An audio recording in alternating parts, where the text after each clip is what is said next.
के पाठक का प्रहार शुरू, कई आदेश हो गए निरस्त, विद्यालयों की निगरानी में लाई जाएगी तेजी और सप्लीमेंट्री रिजल्ट के लिए प्रहार होना बहुत जरूरी। नमस्कार, आदाब और दिल से प्रणाम आप तमाम शिक्षक अभ्यर्थियों के साथ, तमाम प्यारे प्यारे साथियों और तमाम शिक्षाविदों को। मैं हूं SK चौधरी। दोस्तों, एक बार फिर से मैं आप सभी के बीच हाजिर हूं अहम खबर लेकर कि के पाठक महोदय के लौटते ही प्रहार शुरू हो गए हैं और वो प्रहार ऐसा प्रहार है जिसके आधार पर तमाम जिलाधिकारियों को अपने आदेश को निरस्त करने पड़े हैं। दोस्तों, कई सारे आदेश निरस्त हो गए हैं। इससे पहले कि इस खबर को हम आपके समक्ष प्रस्तुत करें, जिन्होंने अभी तक हमारे इस चैनल को सब्सक्राइब नहीं किए हैं वो कृपया सब्सक्राइब कर लेंगे। साथियों, हमारी इस वीडियो के अंत तक बने रहेंगे क्योंकि इस वीडियो में हम ICT लैब के बारे में भी विस्तार से चर्चा करेंगे और आपको बताएंगे।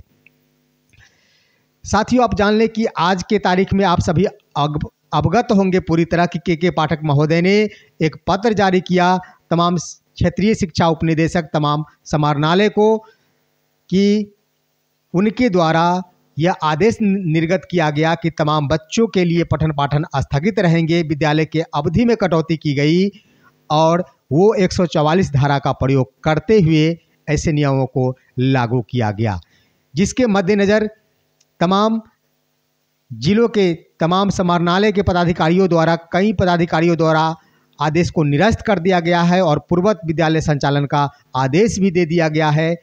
तो इसके बाद साथियों बता दें कि कई ऐसे जिले थे जिन्होंने 20 जनवरी तक ही विद्यालय के छात्र छात्राओं का शिक्षण कार्य को स्थगित किया था। इसके आधार पर यह स्वतः समाप्त हो रहे थे, जिसके कारण उन्हें अपने आदेश को वापस नहीं लेना पड़ा। लेकिन जैसे उदाहरण के रूप में लखीसराय समाहरणालय ने अपने पूर्व के आदेश को निरस्त करते हुए पूर्व की भांति विद्यालय संचालन का आदेश दे दिया है।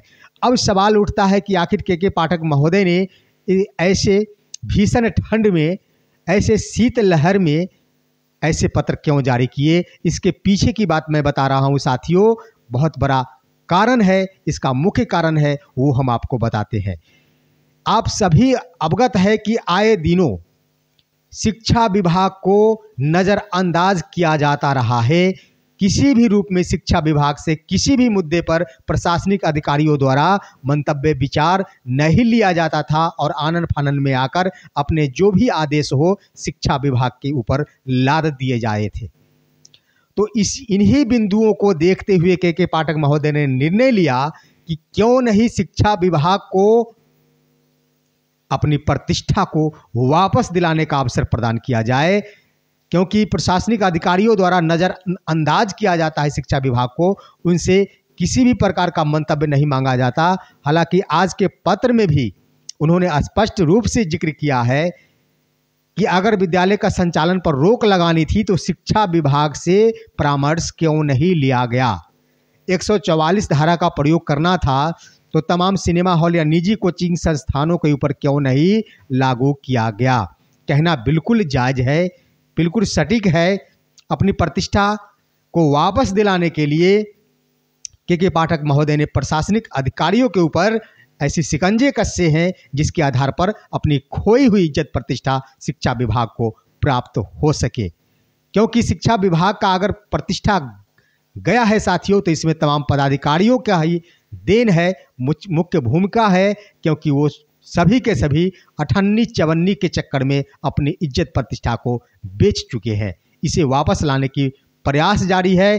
इसी के मद्देनज़र इन्होंने ऐसा पत्र जारी किया है। सवाल है कि वो भी समझते हैं कि भीषण ठंड है, तमाम बच्चों को ठंड से बचने की आवश्यकता है, लेकिन मजबूर होकर उन्हें ऐसा पत्र निर्गत करना पड़ा। और हम आपको बता दें कि निश्चित रूप से अगर भीषण ठंड जारी रही तो शिक्षा विभाग की ओर से अलग से पत्र निर्गत किया जाएगा और विद्यालय संचालन की अवधि भी बढ़ाई, शिक्षण संस्थान बंद करने की अवधि भी बढ़ाई जाएगी और संचालन अवधि में भी कमी की जाएगी।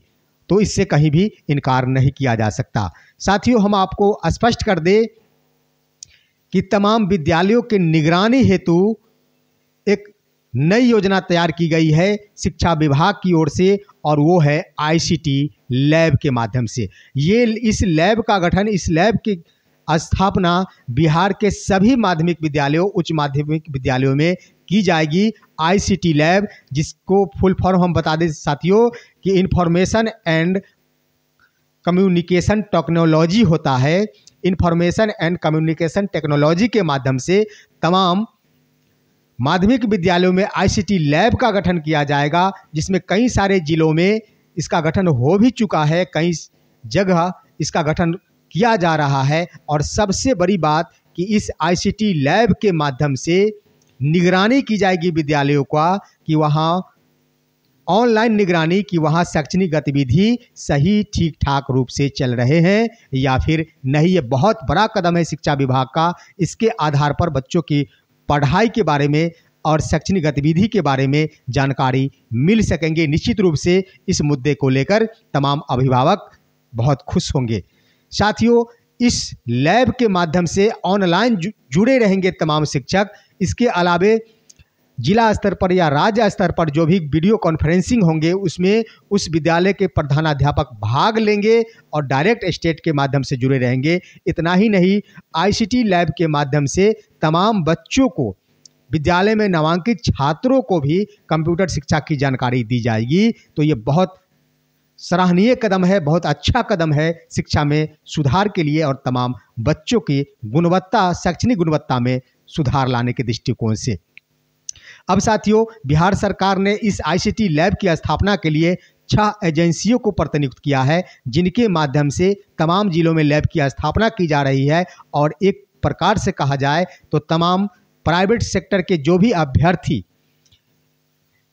अभ्यर्थी कंप्यूटर एप्लीकेशन की जानकारी रखते हैं, उनकी नियुक्ति की जा रही है। उन एजेंसियों के माध्यम से उन्हें रोजगार मुहैया कराया जा रहा है, जो इसमें कार्यरत रहेंगे और लैब के माध्यम से जुड़े रहेंगे। तमाम छात्रों को भी कंप्यूटर की जानकारी देंगे।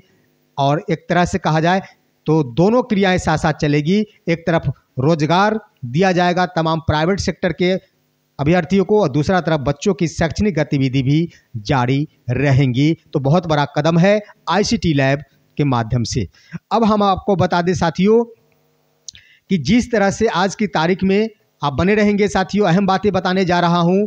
आज की तारीख में के पाठक महोदय ने एक बहुत बड़ा प्रहार किया है तमाम समाहरणालय के पदाधिकारियों के ऊपर। उसी तरह की प्रहार की आवश्यकता है बीपीएससी के ऊपर, क्योंकि आए दिन बीपीएससी को सप्लीमेंट्री रिजल्ट जारी करने थे, लेकिन 13 तक उन्होंने खुलेआम रूप से कहा था कि हम कर देंगे। आज लगभग 10 रोज बीतने जा रहे हैं और उसके आधार पर सप्लीमेंट्री रिजल्ट जारी नहीं की गई है। आखिर इसके पीछे का राज क्या है? एक बार फिर से प्रहार की जरूरत है के पाठक महोदय का बीपीएससी के ऊपर कि 100 समय अपने कार्यों का निपटारा बीपीएससी क्यों नहीं करती। उन पर भी प्रहार होना चाहिए, क्योंकि बिहार की शिक्षा का सवाल है और शिक्षा तभी मिल सकती जब शिक्षक की बहाली होगी, और शिक्षक की बहाली तभी हो सकती जब रिजल्ट आएंगे। तो रिजल्ट में देरी बीपीएससी द्वारा किया जा रहा है, इस पर भी प्रहार होना चाहिए।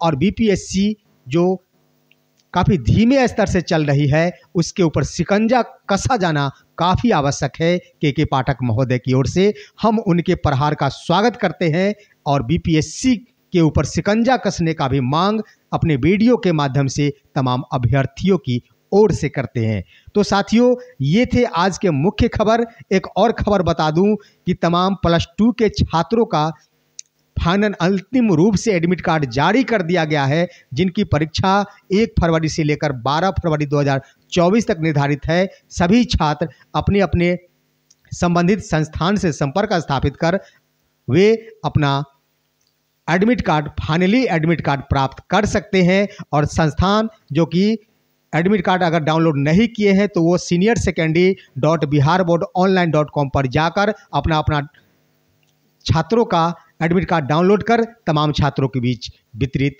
कर देंगे। साथियों, हमारे इस वीडियो को लाइक करेंगे और अच्छे से कमेंट करेंगे। साथियों, हो सकता है हमारी बातों से किन्हीं को ठेस पहुंचा हो, लेकिन हमारी बातें सत्य होती है और सत्य को कभी छुपाने का प्रयास भी नहीं करना चाहिए। आप शेयर कर देंगे, लाइक कर देंगे, अच्छे से कमेंट करेंगे। हम फिर मिलेंगे आपके साथ अगले वीडियो में। तब तक के लिए जय हिंद, जय भारत दोस्तों।